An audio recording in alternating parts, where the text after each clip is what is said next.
எல்லாருமே auto book பண்றதுக்கு ஓலா ரேபிடோ எல்லாம் புக் பண்றீங்க சரிங்களா. இந்த சர்வீஸ் பாத்தீங்கன்னா நீங்க ஒரு 10 கிலோமீட்டர் போறீங்கன்னா உங்களுக்கு புக்கிங்ல காமிக்கிறது 120 ரூபா. பட் எங்களுக்கு அந்த பேமெண்ட் கட்டப்படி ஆகல. எங்களுக்கு கிலோமீட்டருக்கு 18 ரூபா 20 ரூபா வேணும். ஆனா நாங்க உங்ககிட்ட டிமாண்ட் பண்றோம். சரி, இதே மாதிரி நீங்க எங்க கிட்ட டிமாண்ட் பண்ணா எப்படி இருக்கும் யோசிச்சு பாருங்க. டிமாண்ட் பண்ணலாம். ஏன்னா நாங்க ஆட்டோ டிரைவர்ஸ் எப்படி டிமாண்ட் பண்றோமோ அதே மாதிரி நீங்க டிமாண்ட் பண்ணலாம். எனக்கு என்னால இவ்வளவுதான் கொடுக்க முடியுது. அது எப்பனா ஈவினிங் டைம்ல. அதுக்கு ரீசன் நான் சொல்றேன். கிலோமீட்டருக்கு 18 ரூபா 20 ரூபா தாங்க எங்களுக்கு பேமெண்ட் தேவை. ஆனா உங்களுக்கு காலையில பாத்தீங்கன்னா கிலோமீட்டருக்கு 12 ரூபா போடுறோம். எங்களுக்கு கட்டுப்படி ஆகலன்றதுக்கு தான் நாங்க 18 ரூபான்னு சொல்லி கிலோமீட்டருக்கு 180 ரூபா வரும் 10 கிலோமீட்டருக்கு. அதுவே நீங்க பாத்தீங்கன்னா நைட்டு புக் பண்றீங்க. ஈவினிங் டைம் ஒரு 7 to 8 9 புக் பண்றீங்க. அப்போ பாத்தீங்கன்னா அதே 10 கிலோமீட்டருக்கு 300 ரூபா பில்லு வருது உங்களுக்கு. அதாவது டபுளா உங்களுக்கு சார்ஜஸ் பண்றாங்க 300 ரூபா. ஐ மீன் 30 ருபீஸ் ஒரு கிலோமீட்டருக்கு 30 ருபீஸ் உங்களுக்கு சார்ஜஸ் பண்றாங்க.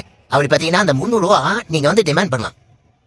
எங்களால கிலோமீட்டருக்கு 20 ரூபா தான் நாங்க கொடுக்க முடியும் அப்படின்னு சொல்லிட்டு நீங்க டிரைவருக்கு டிமாண்ட் பண்ணணும். அப்பதான் கஸ்டமருக்கு எப்படி டிமாண்ட் பண்ணா ஏன் இவ்வளவு கஸ்டமர் உங்களுக்கும் ஒண்ணு புரிஞ்சுக்கணும். நீங்களும் தப்பு பண்றீங்க, டிரைவரும் தப்பு பண்றாங்க சரிங்களா. 2 பேருமே தப்பு தான். ஒரு கரெக்டான ஒரு கிலோமீட்டர் பேமெண்ட், அந்த கிலோமீட்டர் பேமெண்ட் வச்சுதான் எல்லாருமே சரிசமமா போகணும். அதை விட்டுட்டு நைட்ல காலானா நீங்க ஒரு சைடு பேமெண்ட் 20 ரூபான்னு கொடுத்துட்டு போறீங்க. நைட்டு பாத்தீங்கன்னா 30 ரூபா 40 ரூபா கூட வருது. 10 கிலோமீட்டர் 400 ரூபா கூட பில் வருதுங்க. இதான் உண்மை. அதனால நீங்களும் டிமாண்ட் பண்ணி பாருங்க. எப்படி இருக்குன்னு கமெண்ட்ல சொல்லுங்க.